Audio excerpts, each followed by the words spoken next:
Namaste, welcome again. I am here with the next chapter, and this is problems related to quadrilateral.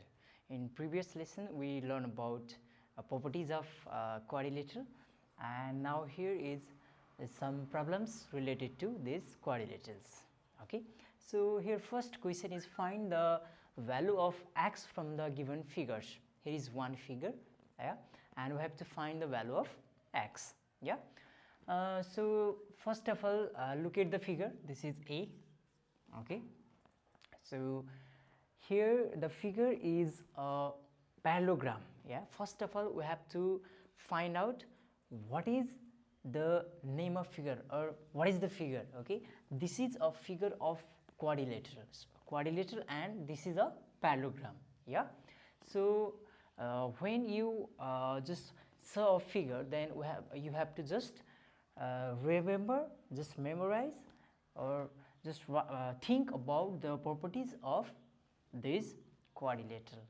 Okay, so this is a parallelogram, and just we have to remember the properties of parallelogram.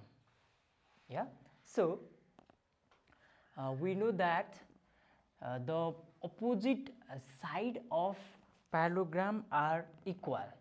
Opposite sides of parallelogram are equal. Here two sides are given, AB and CD. The length of AB is 3x minus 6 centimeter, and the length of CD or DC is 2x plus 3 centimeter. So we know the property opposite side of parallelogram are equal. यहाँ चाहिँ opposite sideहरु दिएको छ र हामीलाई के थाहा छ भने opposite sides of parallelogram are equal हुन्छ है, त्यो हामीलाई चाहिँ थाहा छ. So here AB is equal to CD, isn't it? AB is equal to CD. So we have to write this. Okay, here as solution भनेर लेखौं. Here AB is equal to CD or DC. CD लेखौं ल, CD. What is the reason why they are equal? Because they are the opposite sides of a palm parallelogram. Okay, opposite side of palm parallelogram लाई shortcut मा palm पनि लेख्न पाइन्छ. So opposite sides of a palm. Okay, palm को opposite side और equal हुन्छ हामीले लेखिसक्यौं. AB is equal to CD or DC. So why they are equal? Because the opposite side of parallelogram are equal. Now or AB is 3x minus 6 centimeter. AB is 3x minus 6 centimeter. Okay, this is AB, and equal to CD. CD is 2x plus 3 centimeter. 2x plus 3 centimeter. Okay, AB is 3x minus 6 centimeter, and CD is 2x plus 3 centimeter. Okay, so or अब हामी के गर्दियौ भने यो सेन्टिमिटरलाई cut गर्दियौ, हटाइदियौ, लेख्नु परेन. त्यसपछि ब्र्याकेटहरु पनि remove गर्दियौ. Okay, so अब रिमेनिङ के भयो भने 3x minus 6 is equal to 2x plus 3. What we did here? We just remove the centimeter from both side and bracket from both side. Now or अब हामी के गरौँ भने we just now going to put the like term in the same direction from the equal. Okay, here is 3x and here is 2x. Okay, we have to put the like term to 3x and 2x in a same side from the equal. Equal बाट एउटै side तिर हामीले बनाउनु पर्यो like termहरुलाई. So 3x र 2x लाई एउटै side तिर बनाऊ, इक्वल भन्दा लेफ्ट साइड तिर अगाडि तिर बनाऊ. So के हुने भयो भने 3x, the sign of 2x is what is here? Plus. केही पनि छैन, so this is plus. The sign of 2x is plus, or 2x is added to 3. यो 3 सँग 2x चाहिँ के भइरहेको छ? Added छ, add भइरहेको छ. So sign of 2x is what? Plus 2x को साइन के हो यहाँ प्लस हो सो 2x चाहिँ अगाडि आयो भने इक्वल भन्दा लेफ्ट साइडतिर आयो भने के हुन्छ माइनस 2x हुन्छ माइनस 2x हुन्छ ओके है इक्वल भन्दा राइट साइडतिर हुँदा प्लस 2x छ भने इक्वल भन्दा लेफ्ट साइडतिर आउँदा के हुन्छ माइनस 2x हुन्छ साइन चाहिँ चेन्ज हुन्छ प्लस छ भने माइनस हुन्छ माइनस छ भने प्लस हुन्छ मल्टिप्लाई छ भने के हुन्छ डिभाइड हुन्छ डिभाइड छ भने के हुन्छ मल्टिप्लाई हुन्छ यसरी साइन के हुन्छ चेन्ज हुन्छ ओके सो यो दुईटा लाइक टर्महरु इक्वल भन्दा लेफ्ट साइडतिर भयो अब यो -6 छ what is the sign of 6 this is minus so when we put 6 into right side from the equal then the sign of 6 is changed into plus okay kina why because the sign of 6 in left side यो left तिर हुँदा अगाडि तिर हुँदा 6 को sign के छ minus छ सो यो चाहिँ -6 भयो -6 लाई पछाडी तिर लग्यो इक्वल भन्दा राइट साइड तिर लग्यो भने के हुन्छ +6 हुन्छ okay equal to 2x is already here with minus sign या -2x यो अगाडि आइसकेको छ सो only 3 is here 3 +3 लेख्नु पर्यो कि परेन पर्दैन फर्स्ट मा छ भने the sign of 3 is already plus we know that okay so when -6 is put in here on right side from the equal then it changes into +6 okay so यहाँ के भयो हेर्नुस् है 2x चाहिँ प्लसमा छ इक्वल भन्दा अगाडि आयो -2x भयो र -6 चाहिँ यो 6 चाहिँ माइनस छ र इक्वल भन्दा राइट साइडतिर जाँदा के भयो +6 भयो या इट्स भेरी इजी और 3x - 2x 3 वटा x छ हामीसँग त्योबाट 2 वटा x चाहिँ सबट्र्याक्सन गरिदियो 3 वटा x बाट 2 वटा x सबट्र्याक्सन गरे सो कति वटा x बाँकी रह्यो only 1x remaining so 1x लेख्नु परेन this is only x लेख्नु र 1x लेख्नु this is same yeah equal to x is equal to 3 plus 6 3 plus 6 is 9 okay so I have to find the value of x so therefore x is equal to 9 answer yeah okay this question is related to opposite sides okay we learned three main properties of parallelogram opposite sides are equal yeah and next is opposite angles of parallelogram are equal in next question we are just going to learn about this type of questions okay this type of properties okay this is next question here two opposite angles are given yeah angle DAB or angle A is 2x minus 10 degree and angle BCD or angle C this is x plus 20 degree and when we just see the figure we just realize that this is a parallelogram and we know the properties of parallelogram and here opposite angles are given so the property which is related to opposite angle is the opposite angles of parallelogram are equal yeah so here angle DAB is equal to angle BCD because these are the opposite angles of parallelogram and we know that opposite angles of parallelogram are equal so here angle DAB is equal to angle BCD yeah angle BCD okay what is the reason is they are opposite angles of palm opposite angles of a palm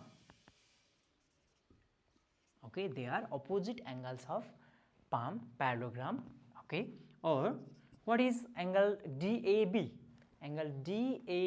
is 2x minus 10 degree this is 2x minus 10 degree is equal to what is BCD or angle C this is x plus 20 degree, x plus 20 degree. Okay, now we can remove the bracket from the both side, then 2x minus 10 degree is equal to x plus 20 degree. We remove the bracket from the both side. Or what is our next step? We have to put the like terms in the same side from the equal. So 2x and x, they are like terms, so 2x, this, when we put the x in left side from the equal, then the sign of x is changed into, the sign of x here is plus, and when we put x from the left side from equal, then it changes into minus x. यहाँ चाहिँ plus x छ, equal भन्दा left साइडतिर जाँदा के भयो, minus x भयो. Okay, then equal minus 10, minus 10 लाई हामी पछाडि लैजान्छौँ. Here already here is plus 20 degree 20 degree, यो फर्स्टमा आएको हुनाले प्लस 20 डिग्री लेख्नु परेन, यहाँ प्लस 20 डिग्री छ, we know that, isn't it. So when minus 10 is taken to right side from the equal, then it changes into plus 10 degree. Yeah, यहाँ चाहिँ प्लस एक्स छ, हामीले इक्वल भन्दा लेफ्ट साइडतिर लिएर आयो, सो माइनस एक्स भयो. र यहाँ माइनस 10 डिग्री छ, यसलाई हामी इक्वल भन्दा राइट साइडतिर लग्यो, सो के भयो, प्लस 10 डिग्री भयो. या, और 2x माइनस एक्स, हामीसँग 2 वटा एक्स छ, एउटा एक्स सब्ट्र्याक्सन गरे, सो ओन्ली 1 एक्स रिमेनिङ, और x remaining, x is equal to 20 degree plus 10 degree is 30 degree. 30 degree. Therefore, x is equal to 30 degree. Answer. Yeah. Okay. So you can check your answer whether it is correct or not. Okay. When we put 30 here, okay, 30 to the 60 minus 10 is 50 degree. This angle is 50 degree. Yeah, 30 to the 60, 60 minus 10, 50. This is 50 degree. And when we put 30 here, 30 plus 20, 30 plus 20 is 50 degree. So this angle is 50 degree and this also 50 degree. So these two angles are equal and opposite. They are opposite angles of parallelogram. So this should be equal. Okay. Okay. Here is next question, and when you observe the figure, then you realize that this is parallelogram, and here the distance of AO and CO is given. Yeah, what is AC first of all? What is AC? AC is a diagonal of this parallelogram, and BD is another diagonal of this parallelogram. So here in the point O, these two diagonals are cross, and we know the property of parallelogram that when diagonals bisect each other, isn't it? The diagonals of a parallelogram bisect each other. So here diagonal BD bisect the diagonal AC. AC भन्ने डायगोनललाई BD भन्ने डायगोनलले के गरेको छ, bisect गरेको छ. So बाइसेक्टको meaning के हुन्छ भने, अब AC लाई चाहिँ equally AO is equal to OC बनाउने गरेर यो BD भन्ने लाइनले क्रस गरेको, डायगोनलले क्रस गरेको. सो AC लाई चाहिँ एक्ज्याक्टली टु पार्टमा, इक्वल टु पार्टमा डिभाइड गरेको छ यो BD भन्ने लाइनले. सो के हुन्छ भने AO र OC चाहिँ के हुनु पर्यो, इक्वल हुनु पर्यो, CO और AC. AO एन्ड CO यो दुईटा पार्टहरु के हुनुपर्छ, एक्ज्याक्टली सेम हुनुपर्छ, इक्वल हुनुपर्छ. Okay, so this is another property of parallelogram. So हामीले त्यहीबाट सल्भ गर्नुपर्छ. यहाँ here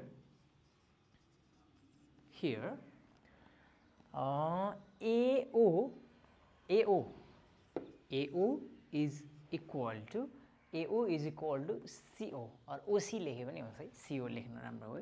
CO, AO is equal to CO. What is the reason? The reason is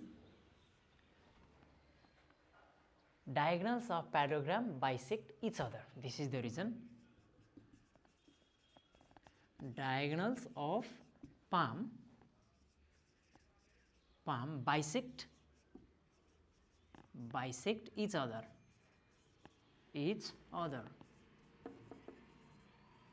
Okay, diagonals of a palm bisect each other. Okay, so AO is equal to CO, or what is AO? AO is 2x plus 1 centimeter. AO is 2x plus 1, not centimeter, only 2x plus 1, centimeter is not given. 2x plus 1 is equal to CO. CO is 3x minus 2. CO is 3x minus 2. Okay, or what is the next process? We have to put the like term in same side from the equal.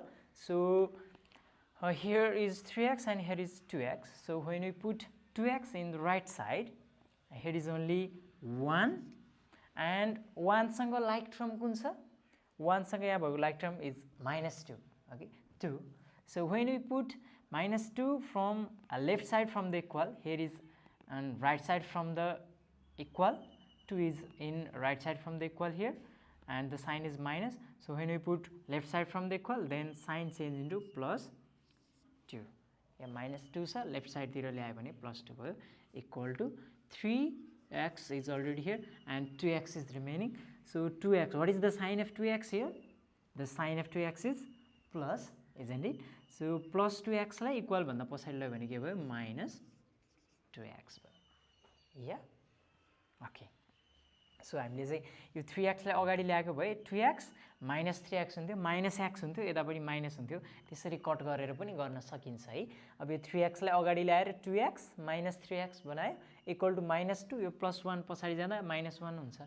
So minus 2 minus 1 गर्दा minus 3 हुन्थ्यो, यता चाहिँ minus x हुन्थ्यो, minus minus cut गरेर त्यसरी पनि solve गर्न सकिन्छ. तर मैले चाहिँ यो ठुलो यो 2x भन्दा 3x चाहिँ ग्रेटर हो नि त. सो ठुलो जता छ त्यही साइडतिर लगिदियो भने अलिकति सजिलो हुन्छ है, त्यही गरेको छु मैले यहाँ. और 1 plus 2 3 is equal to 3x minus 2x. 3 वटा x बाट 2 वटा x subtraction गर्यो. So result is 1x or x. Therefore x is equal to how much? 3. Answer. Yeah. So we can check the answer whether it is correct or not. So x is 3. 2x means 2 3s are 6 plus 1. 6 plus 1 is 7. Okay. Here 3x, 3 3s are 9. 9 minus 2 is 7. So AO is 7 and CO is 7. So they are equal. The answer is correct. Okay. Okay. So here is the next question. What is the figure? What type of quadrilateral is this? Okay. You can see that all the sides of this figure are equal. Okay, and this is just look like parallelogram, but this is a figure of rhombus. Yeah, this is a rhombus. Why? What is the difference between rhombus and parallelogram? All the sides of rhombus are equal, but in parallelogram they may not be equal. Okay. So here we know that here two angles are given. So angle BCD, this is one angle, and AC, just what side AC or diagonal AC due to angle BCD. BCD चाहिँ एउटा के हो? vertical angle हो. Okay, vertical angle लाई चाहिँ के गर्छ? diagonal ले bisect गर्छ rhombus मा. Okay, vertical angle लाई diagonal ले bisect गरेको छ. So BCD चाहिँ vertical angle भयो र AC ले चाहिँ यसलाई के गरेको छ? bisect गरेको छ. bisect गर्ने भनेको angle BCA र angle ACD, यो दुईटा एंगल्सहरु चाहिँ के हुन्छ? यहाँ इक्वल हुन्छ है. So angle त्यही हो हामीले लेख्ने. Here angle BCA और ACB लेखे पनि हुन्छ. एंगल ACB लेख्दियो है, जुन लेखे पनि हुन्छ ल. BCA नै लेख्दा पनि हुन्छ. Angle BCA is equal to angle ACD or DCA. ACD, angle ACD. Okay they are equal why AC ले चाहिँ के गरेको छ बाइसेक्ट गरेको छ ओके रिजन लेखौँ यहाँ angle BCD is vertical angle so vertical एंगललाई बाइसेक्ट गर्छ ओके कसरी लेखौँ रिजन चाहिँ vertical angle is bisect by diagonal. Vertical angle is bisect by diagonal. This is the reason. Or angle BCA is 3x minus 20. 3x minus 20 degree is equal to ACD. ACD is 2x degree. 2x degree. Or अब हामी यो ब्रैकेटलाई हटाइदिउँ है ब्रैकेटलाई हटाइदियो भने 3x minus 20 degree 20 is equal to 2x degree okay 3x पनि degree लेखौँ ल okay और अब हामी के गरौँ लाइक टर्महरुलाई एउटा साइडतिर बनाऊ 3x degree minus 2x degree equal to यो -20 छ इक्वल भन्दा राइट साइडतिर गयो भने के भयो 20 डिग्री और x is equal to 20 degree भयो therefore x is equal to 20 degree answer. Okay, thank you so much. See you in next video.